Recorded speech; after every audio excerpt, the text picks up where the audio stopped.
Sherlock Holmes is one of the most iconic and most interesting of all fictional characters. This is due to his impressive ability of analysis and deduction, and many more traits. However, we as readers are unable to participate with the character and his world. Yet, with the advancements of technologies, including websites and films, Sherlock fans are now able to join in these murder mysteries in new and exciting ways. This lesson will explore the BBC series Sherlock and its accompanying website as they accomplish contemporary possibilities by recreating a beloved classic for a new generation, the enhancement of conventions of murder mysteries, and how external linked sources can deepen the experience of the reader. The multimodal recreation of Sherlock Holmes has allowed the iconic character to become updated and subsequently more relatable to the modern audience. Holmes originally appeared in Sir Arthur Conan Doyle's novella A Study in Scarlet, where he is represented as a pipe-smoking Victorian-era detective in London. In the 2010 series Sherlock, he is represented quite differently. In Sherlock, the character is represented through the mode of visuals. Unlike in the book, Sherlock can actually visually be distinguished by the readers because of his costume. He is juxtaposed from the police he works with by dressing up in black clothes rather than the bright police uniforms.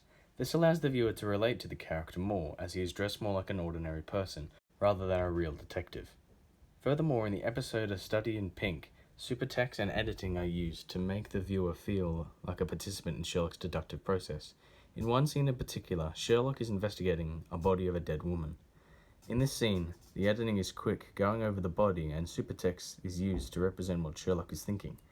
By viewing this process, the viewer almost becomes a partaker with Sherlock as they weave through his mind and his deductive process.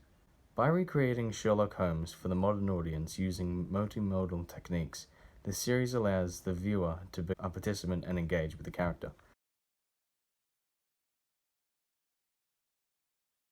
Conventions of murder mysteries are present in Sherlock, as without them there would be no murder mysteries.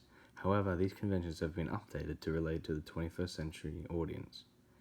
In the third Sherlock episode, The Great Game, Sherlock has to solve a series of puzzles to help save hostages attached with bombs. These scenes show the convention of suspense, accompanied with the series' use of video editing to make the scenes more entertaining. In the editing, the creators use a faint, non-diegetic ticking sound in the soundtrack, accompanied with various slow transitions between scenes to reveal the next, create a sense of foreboding and anxiety.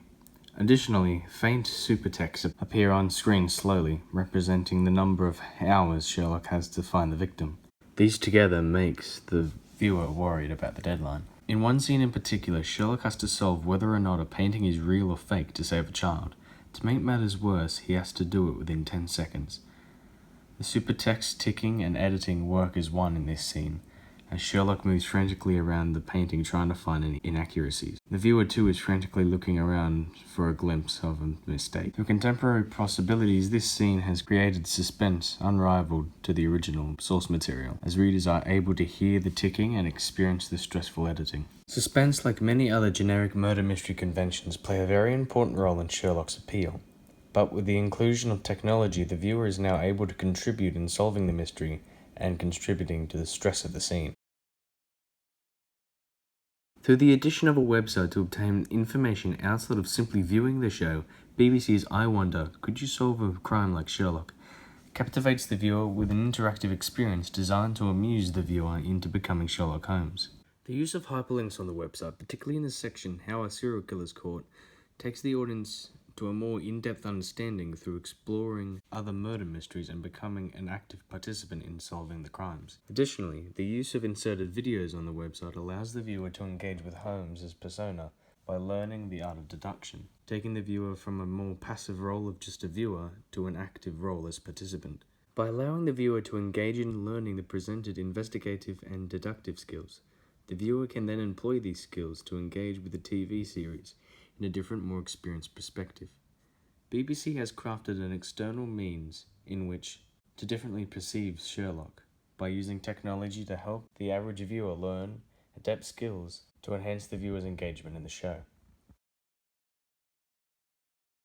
By recreating Sherlock for the 21st century, updating old generic conventions, and using external elements related to the text, the BBC has created a series that allows its viewers to experience the world of Sherlock as if they were a part of it itself. Both younger and older demographics can engage with this multimodal series as opposed to the original due to new technologies such as visual filmmaking, editing, sound effects, and the use of external sources such as websites to further the viewer's experience of the series. Both the incarnations of the character in both Sherlock and A Study in Scarlet are good in their own rights. However, the newer representation can be considered superior, as it is able to engage the viewer through contemporary possibilities.